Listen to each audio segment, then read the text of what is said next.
Can you see, James? I can. Yeah, that's great. Great. Well, we can start a few seconds early since why not? Welcome everybody to our 216th Reading Online Sports Economics Seminar. It's great to have Thadeu Gasparetto, and I think this is the first time, isn't it, Thadeu? Yeah, my first time here presenting. Yeah. So 5.5 years in, and we've finally got you. So that's great news.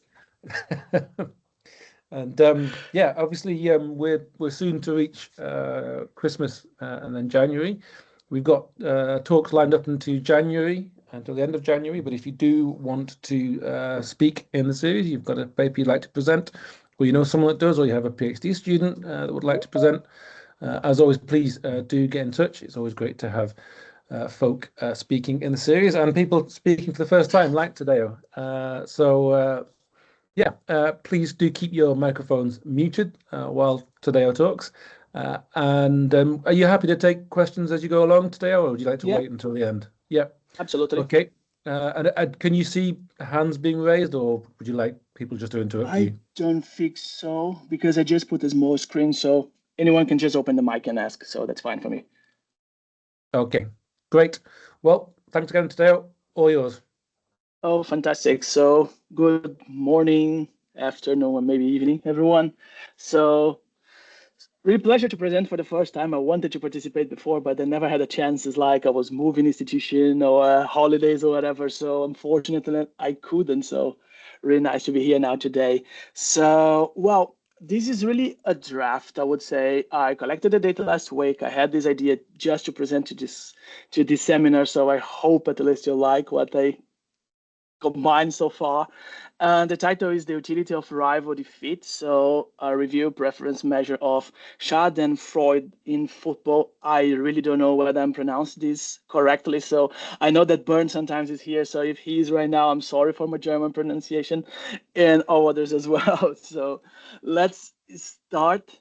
This is the agenda for the presentation today. So briefly the motivation of this research, what was my idea behind that, then literature review, what Schadenfreude is, what we know about that, what we do not know about that, and essentially what I wanted to do with this paper. Then the methodological approach, so how I set this in experimental research, the data that I collected so far, and how I handle this data, and then the results and preliminary discussion. So why study Schadenfreude in football? The idea was, I mean, you can clearly see in my background, I'm a crazy football fan.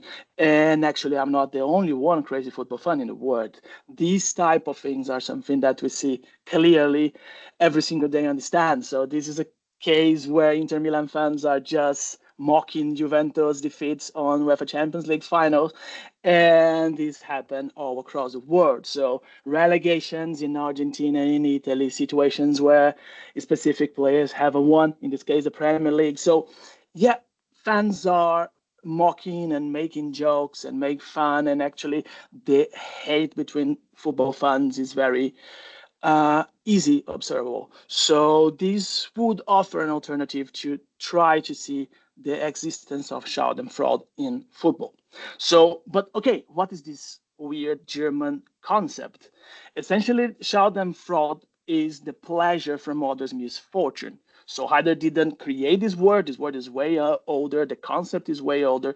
He just tried to create a theoretical framework and use of this into psychology. So afterwards, we have seen that Schadenfreude is universal and also systematic. So there is a lot of behavioral economic research using this, also strong psychology literature. And in recent times, it started being investigated into sports too. So what we know and what we do not know. Just first is that people do care about others' outcome. So these would essentially exemplify Schadenfreude. These three papers that I'm gonna just mention here, they do not directly talk about Schadenfreude, but they are just showing how people care about other outcomes. So this paper from 1998 is saying it was an experiment as well, where people had a chance to choose about higher absolute income. And on the other hand, they used to prefer a higher relative income. So in the sense is that it's not getting more and more money, but would be better to be a better off comparing to their peers. In a subsequent experiment as well, that was like Barney Money experiment. I don't know, remember exactly the title of the experiment they set, but the idea is that participants had a chance to burn others people income in order and to see the pleasure from this. And this was the main feature that they got, that people were willing essentially to burn others people in order to get a better feeling.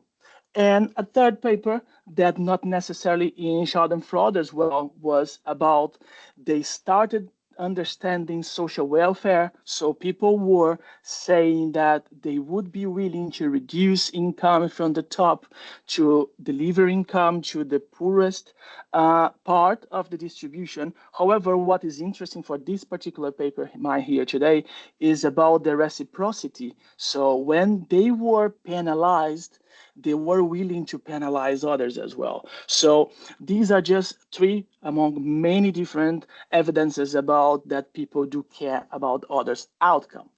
But what about in esports? In esports, there are some papers already using this terminology in German, the Schadenfreude, that fans do care about rivals' outcome. There is a very interesting research published in 2011 where they put baseball fans to watch rivals matches and they track neural responses according to the outputs. And in this sense, fans were satisfied seeing their rivals being beaten, and at the same time, the performance of the rivals were triggering aggressive behavior. So it was some sort of neural response of the Schadenfreude. We have seen this also in investment decisions. This then was in Italy between fans of Lazio and Rome. They track abnormal returns in stock market, and they have also seen that their rivalry would imply some sort of different responses. Here in the US is a different lens. Tyler and collaborators, they analyzed the sponsorship of fans and they were asking whether personality traits and Schadenfreude traits would influence the sponsorship perception. And they have seen that indeed those individuals that were showing higher Schadenfreude traits were a little bit against the sponsors of rivals. And lastly, a paper that has been, if I'm not mistaken, published about a couple of months ago on the Premier League, where O'Leary and Butler, they were exploring the streaming demand, so YouTube demand for highlights of English Premier League, and they have seen that when the top clubs in the UK were having unexpected defeats or draws, whatever, it experienced a higher demand. So in the sense, they suggest that it could be a sort of Schadenfreude type behavior. So, okay, we have seen that there are a couple of evidences indicating that sport fans actually uh, enjoy the defeat of the rival. Is not surprising, but what we do not know is how much whether fans are willing to sacrifice their own performance to see the rivals being penalized. And if this is the case, how much the fans would be willing to sacrifice their performance. And again, if this particular group exists, who they are. So what are the personality traits that shape these Schadenfreude behaviors? So essentially, this was the research that I said over the last weeks. So as I mentioned before, this was an experimental research. I created 10 different scenarios where fans had two choices. At the beginning of the experiment, they were asked which soccer league, which football league you follow, and who is your preferred team, and who is your rival. So they could simply scroll down and select among one of the 20 teams or 18 teams of these top 5 leagues in Europe. And they had then presented these 10 scenarios where they have their team, their rival, and again, so option A and option B, and they have two different final league positions. So let's say in A case, your team finished the league on third position, your rival finished the league on first position. Alternatively, Your team can finish on 5th and your rival can finish on 3rd. Which one do you prefer? So clearly here, you can see that your rival would lose the title moving from the 1st to the 3rd, but it implies a penalty or a sacrifice where you also decrease your performance. So are fans willing to be worse off in the league table to see the rival losing something? But obviously not everything was a title. So we had situation of relegation, for example. Imagine these both teams in the mid-table, and then a situation that they almost fight against relegation, but they see the rival being relegated. So there were 10 different scenarios, mid-table scenarios, UEFA Champions League, relegation, and title. So trying to cover everything over the possible outcomes that we have in the European football.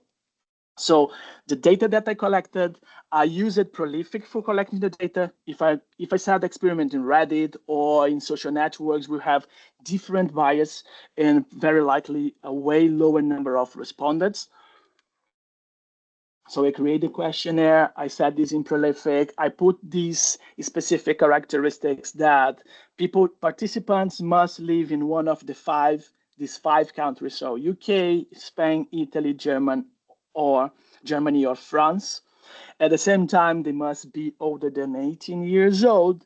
And as Prolific is a pay platform and you set the price for the people participating, so there's a type of incentive behind the participation of the people. I set the value of $12. So the minimum, if I'm not mistaken, is 9. I set a little bit more in order to get a little bit better responses, at least what the platform claims.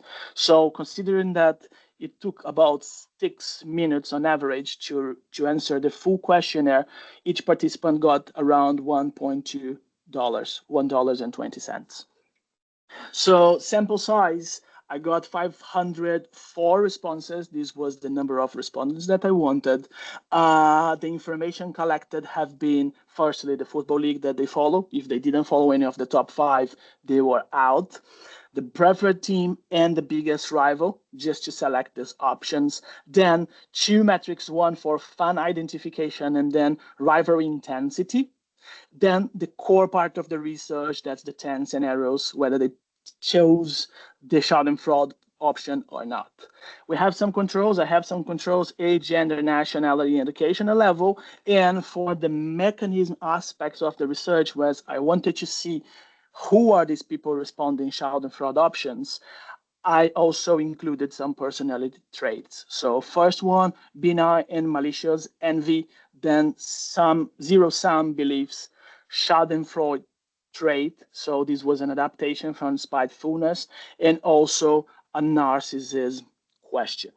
So the econometric approach was, main model was a mixed logic regression. We couldn't implement fixed effects, otherwise every personality trait would drop. We were interested in these particular traits. So hierarchical includes random intercept for each respondent, capture individual heterogeneity. Why? Because each individual has some preferences. So they answer 10 questions each, and the choices are not independent. You have your particular choices according to how your team in your rivalry with your team, another team. And as a robustness check, I just implemented GE, considering a different distribution, so focusing the population average effects. Mixed logic regression, this is the formula for that. So initially, all personality traits, fan identification, rival intensity, and controls. And as you can see, I also control by the question fixed effects, just to see as a baseline how would be the preliminary results. However, then I dropped the question fixed effects, because one of the goals of this research was to see about how much people would be willing to sacrifice, how much people would be willing to penalize, and in the sense, controlling by the question fixed effect, I would lose all this. It would be highly collinear. So I dropped this, and for the subsequent models, I included this baseline without this particular term. So second model, I included sacrifice and rival penalty.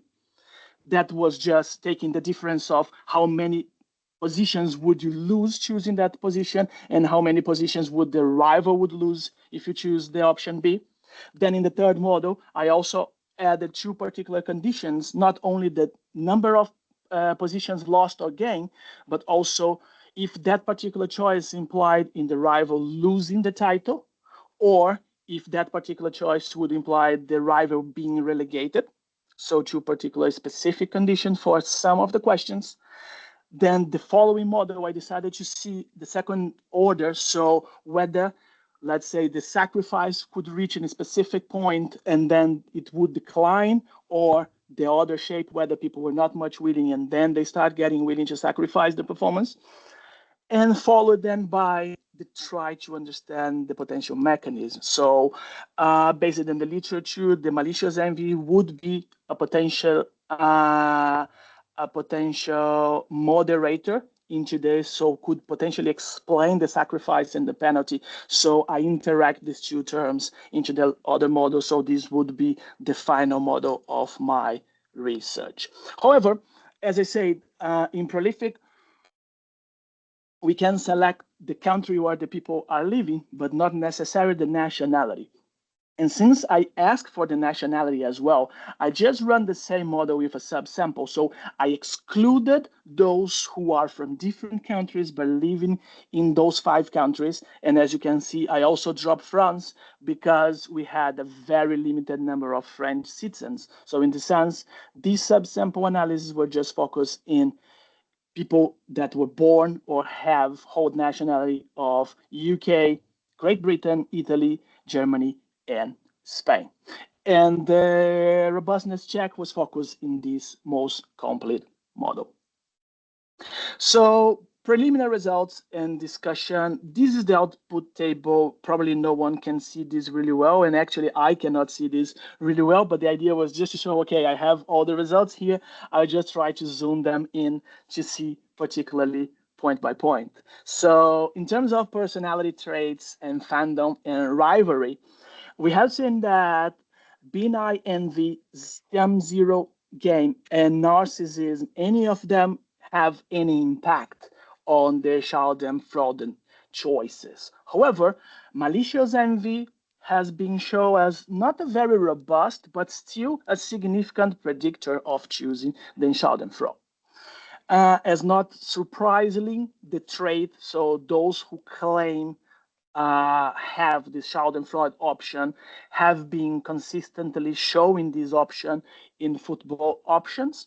And in terms of fan and rivalry, those more identified fans didn't show any type of preference choice. That was somehow surprising, but can be understandable. Maybe they do not want to sacrifice. They are so strong fans that do not want to see their team being losing any playing position. However, when the intensity of the rivalry is strong, as strong it gets, more likely they are to opt for the Schadenfreude option.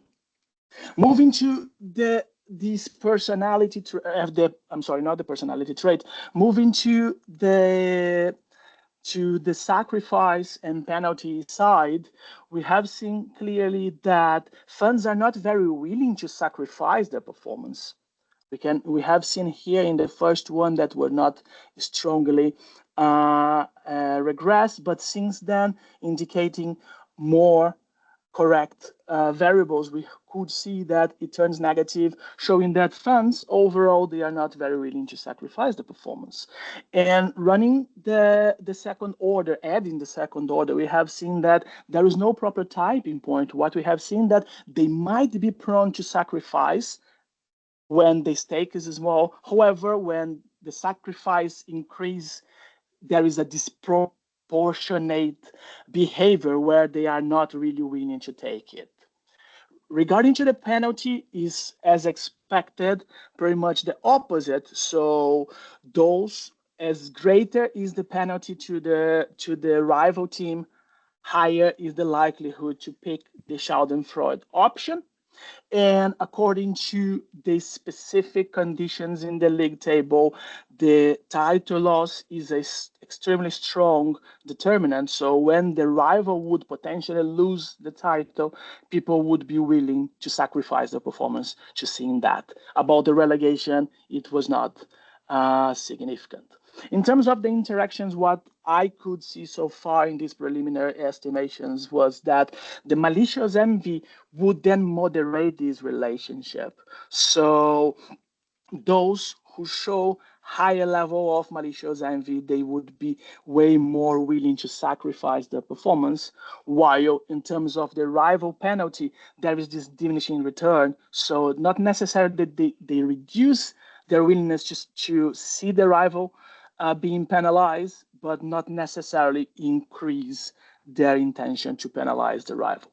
So just in terms of interpretation, so far what I've got is that fans are indeed willing to trade off their own success to impose losses to rivals. Uh, the rival title loss creates this strong utility gain, and at the same time, the cost of the sacrifice is non-linear, and larger losses imply less willingness to take this option. In terms of mechanism, the first one is the intensity of the rivalry. So we have seen that this is a dominant driver of Schadenfreude in football, at least. And the Schadenfreude trade predicts revealed preferences. So those who auto-claim, self-claim that have this type of preference finally review the same choice with football scenarios.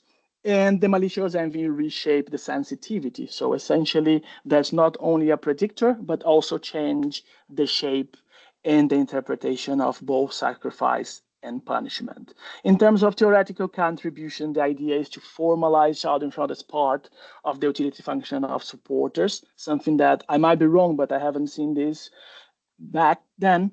Also to quantify this disproportionate psychological value that fans place on rival suffering.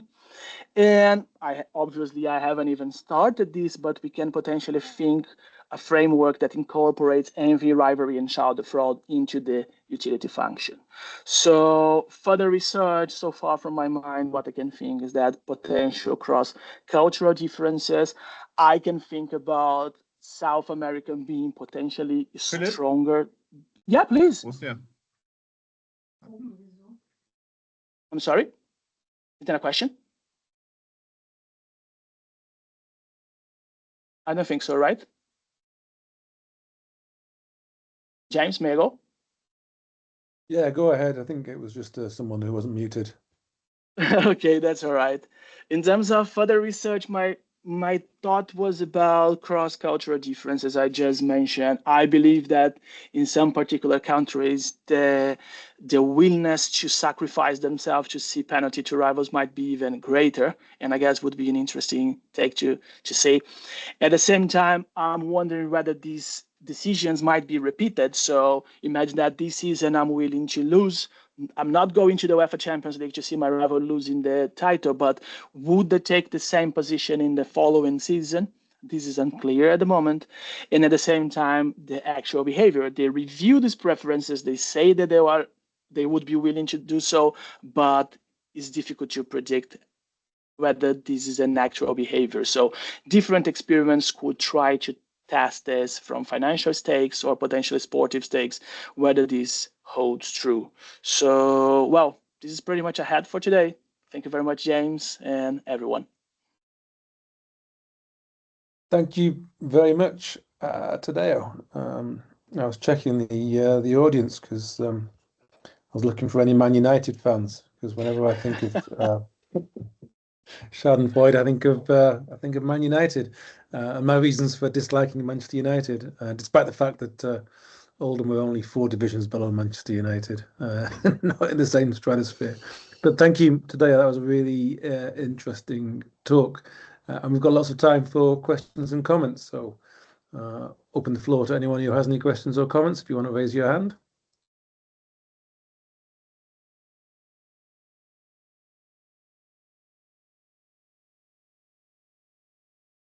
Yogi.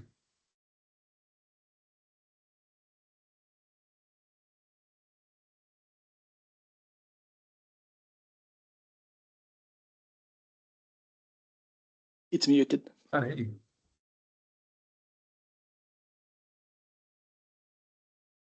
Yeah, we could hear you earlier on. Did something change? It's not you. Anyway, my point being is that Can you raise the volume? It's You're so very low. quiet. Yeah, we're quiet.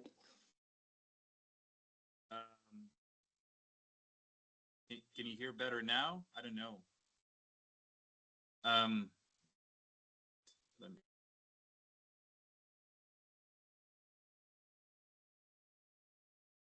while we wait, Daniele can ask his question, and we'll go back to Georgie. Yeah, hi Thadeu, very interesting work. So I missed, I would have liked to see just some basic summary statistics. So how many people just on average choose the Schadenfreude outcome? You showed a lot of regressions. I would just like to see some, I don't know, bar graphs and see how intense this sentiment is, and maybe some heterogeneity by country. Is the Liverpool Man United rivalry bigger than they say Inter versus Juventus, or Barcelona versus Real Madrid? I would just like to see a little bit more of the raw data. Well, thank you. Actually, I really wanted to put, I just didn't have time to prepare this part. I just had a look before.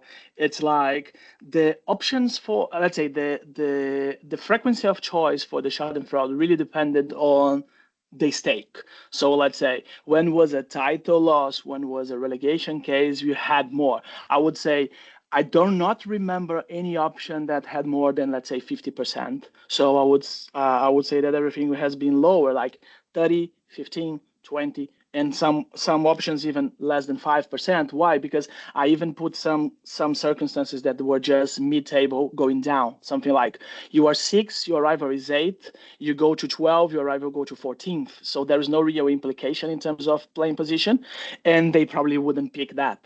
So I do not remember. I have to double check, but might be even less than 1%, like just maybe 1% that really want to penalize the rival would opt for that. So maybe when you could define a sort of just separated, when there's something real at stake, whether it's championship or relegation, versus where there's not really anything at stake, and how much would you, and just show some summary statistics on that. I think it would be useful. I may have some further questions later on, but I'll let the others ask. And so yeah. Thanks a lot. Thanks, Daniele. Peter. Very interesting paper. Have you ever thought about doing the opposite, like and show your rival increase and you increase at the same time, kind of like a reverse, like so instead of seeing, well, I'm going down, they're going down, I'm going up and they're going up. Is that kind of a reverse Schadenfreude? Like I don't want them to go up. Actually, I thought about that, and I didn't set first because there is a price for setting the experiment, and they're not cheap. Yeah. Second, that I wasn't clear in terms of the interpretation. Let's say going to the both sides, I would say I'd rather try to focus in one side first and see whether they exist. But definitely, it's something that I had in my mind that maybe they accept if your benefit is very positive. Let's say not winning the title, probably no rival wants to see another one winning the title, but some change in the league table could be potentially benefit. I had a discussion with a friend about this as well, but I just thought that I'm not sure that I would be willing or really capable of interpreting the both sides at the same time with so short term. But it's definitely a really nice point to investigate. Yeah, I knew it was a different paper, but it just came to mind when I was listening to yours. Mm-hmm. Thanks.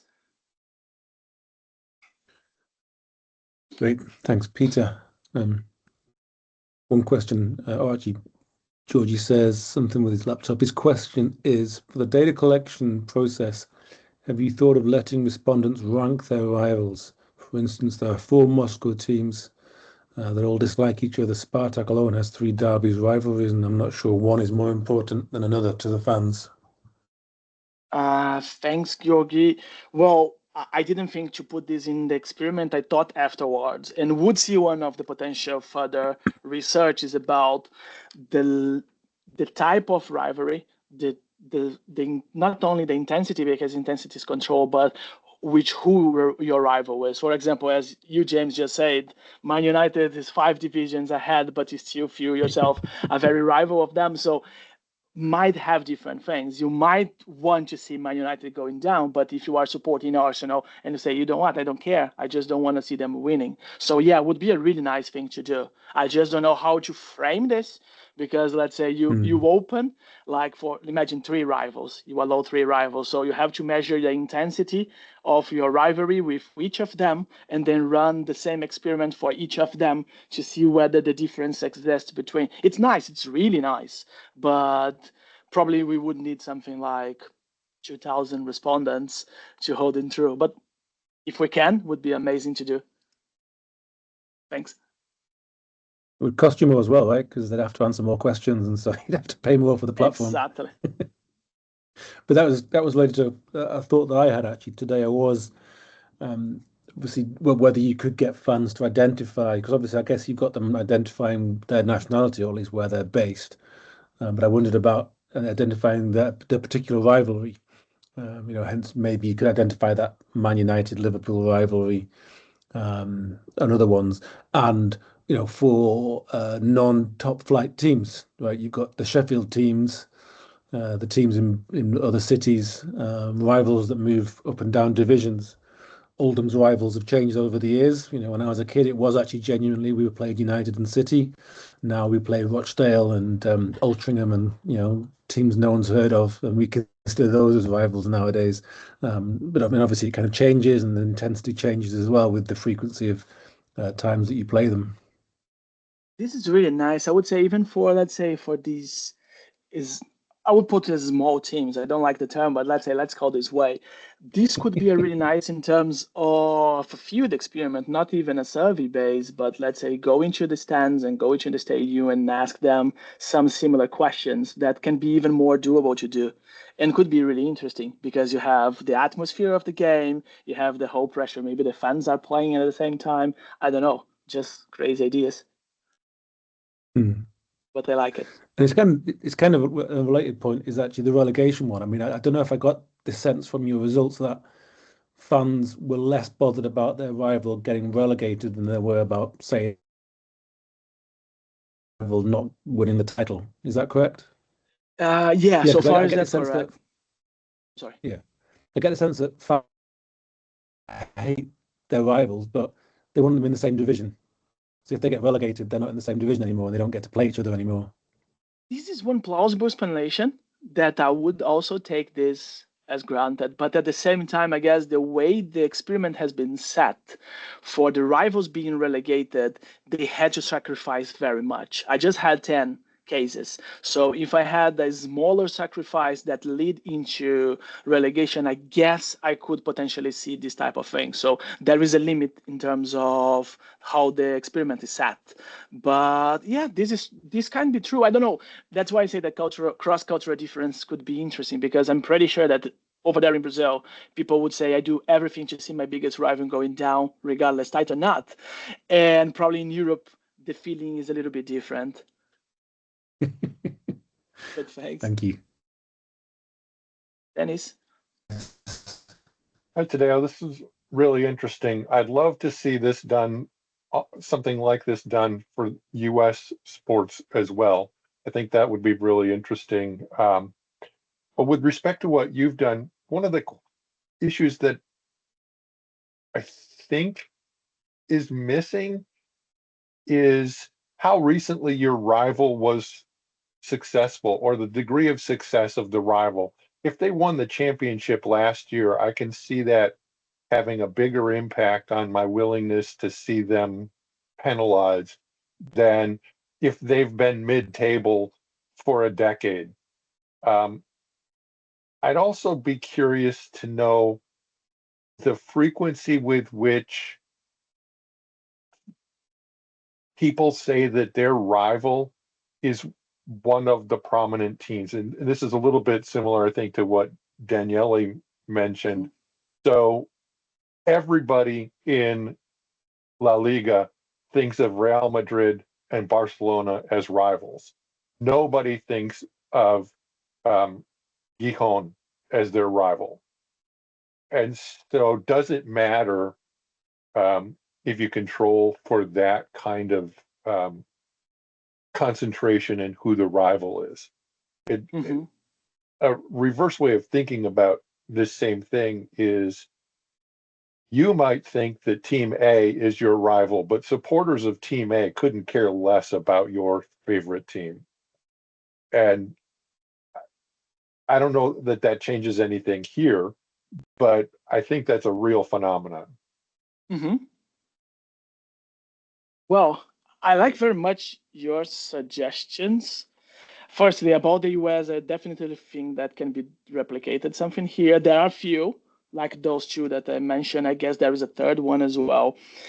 And but yeah, I am pretty convinced about that. In terms of the let's say declare the success of a recent success of your rival, definitely. I haven't thought about this how to include, so unfortunately I cannot add anymore. But maybe observing the answers. Let's say imagine that I make another subsample, just focus in the top 5 teams in each country, and then I can, let's say, add the particular success of these teams over the last X seasons and control for it. Maybe I can do so. And in terms of this relationship about who your rival is or whether you care or not, this is really interesting.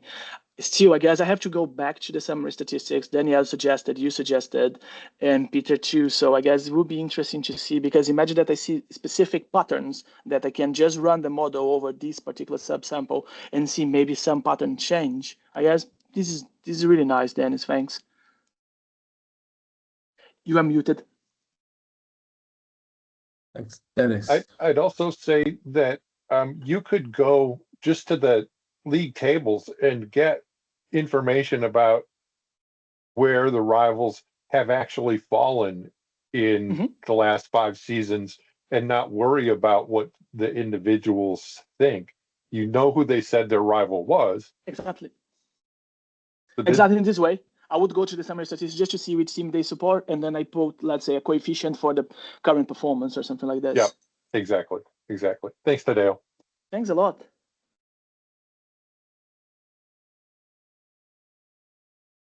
Daniele. Yeah, so one further thought, it would be interesting to distinguish between local rivals versus rivals for other reasons, right? So, and I think that some of the, my sense is that, local rivals, there's more of a friendly banter to the, oh, I want to see like my rival doing, poorly. Whereas if it's two teams that are always battling for the league title, the rivalry is like it's more bitter. At least that seems to be my, my anecdotal impression. And then I had another sort of thought comment about, what are the implications of these results for, say, how you want to structure the leagues?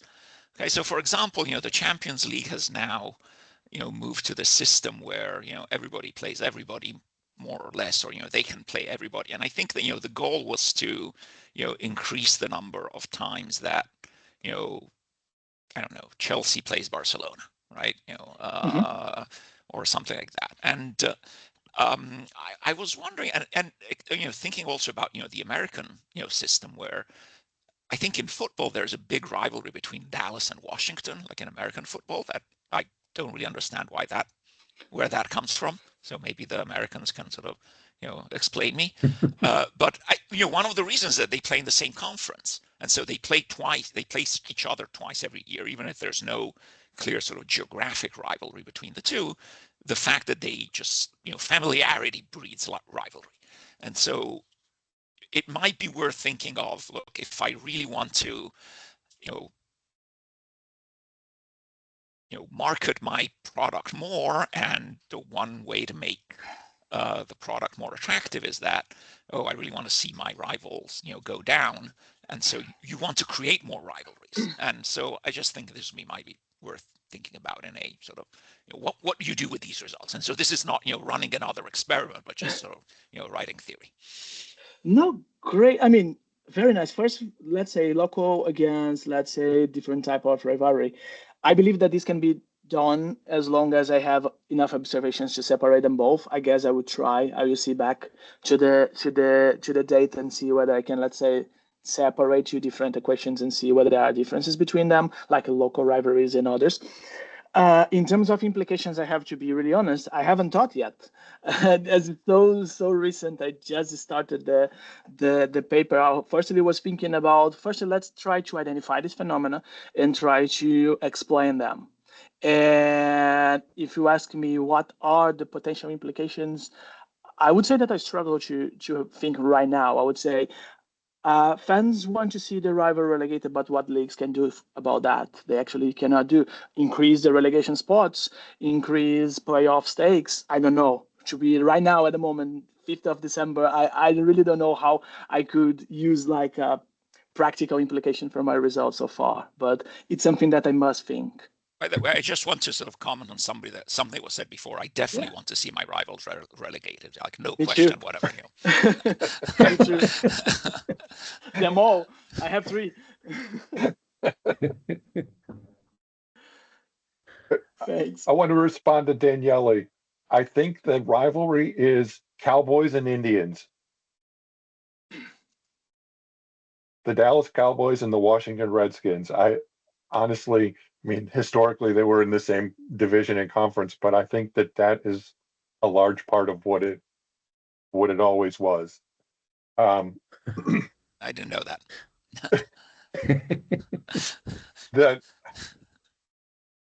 The other thing that I wanted to say, it's related a little bit to the American case more so than the European case, but I get the sense that while there is rivalry between two teams in the same division that are going to play each other a lot, if somebody's going to win, there's sort of a groupthink that if it's sort of basking in reflected glory. The team from my division won, the team from, one team won, and that makes all of us better in some sense. I don't know that would be the case in Europe at all, but certainly in North American football, this is the toughest division in football, that kind of thing. And there's bragging rights about how good the other teams are. And if you just beat a bunch of bad teams, then that's not so good. But if you beat a bunch of teams that are beating everybody else, that is good for your sense of what you're able to do. Well, this is interesting. I guess culturally speaking, it's very distinctive to at least to Brazil. Brazil, I would say, no Brazilians want to see another Brazilian winning Libertadores, for example. That is the South American Championship. We rather support an Argentinian or an Uruguayan club than a Brazilian one. So it's pretty much the opposite. And I feel that in Europe is very similar to Brazil. It's like a British team don't want to see United or City or Liverpool winning if they are Arsenal fan. And in Italy and Spain, I don't know about German, but I suppose that non-Bayern fan are not very happy when Bayern wins something in Europe. So this differentiation between Europe and US has also like potential to be discussed, the way fans perceive. This is nice. Thanks, Dennis. Thanks, Dennis. More questions and comments?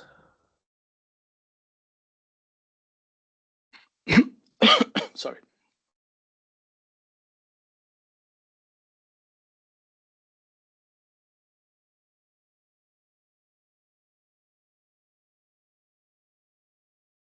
I think it's a trivial point. I think you should think about describing it as fan pettiness rather than Schadenfreude. Just fans are very petty, small-minded. Adam, We said you have a this term. question. Hi everyone. Thank you very much. I thought it was really interesting. It's fascinating to hear the general discussion coming from a sort of a North American background versus myself with the British accent.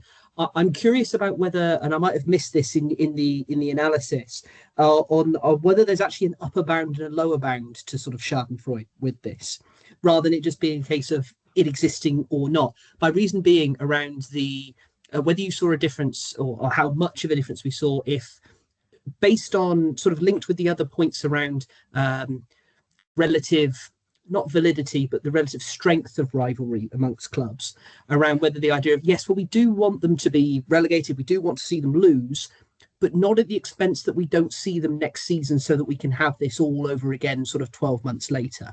Wonder there's a case of going, yes, well, we do want them to be not as successful as us, but we do still want them in the same league, and we do still want them in our matchups, and as a result, being like, yes, but we don't want them to so much so that they'll get relegated. I wonder if there's an upper bound to it. I don't know if I get fully, but let's try to answer. I mean, firstly, thanks for the question. My point was I tried to measure how much fans were willing to sacrifice the performance and how much they were willing to penalize. So I have some sort of indication about how much they want. I didn't explore much yet because I didn't have time about exactly the values that I have to plot. I have to see exactly these numbers, but this was the main implication.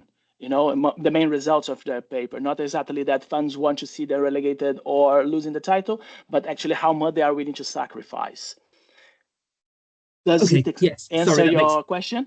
Yeah, no, sorry. It was sort of in line with all the other comments around this idea of actually, does that sort of, are you willing to sacrifice more? It's attached to that. Are you willing to sacrifice more depending on the level of severity of the rivalry and the sort of that sort of whether that changes depending on position in the league table? Okay, in terms of rivalry, I just use this as a main explanatory variable. So the equation shows strength, like it's powerful in every single estimation, and showing that higher level of rivalry implies a higher desire to choose the Schadenfreude. But I can potentially interact this. I guess I have done a few estimations, but I stop. So I can potentially interact the level of rivalry with some, let's say, with the sacrifice or with the penalty, and see these potential thresholds that we're talking. Would be interesting if this is what you mean. Yes, along those lines. Yes, thank you. Thank you very much. Great, thanks, Adam. Any more questions and comments?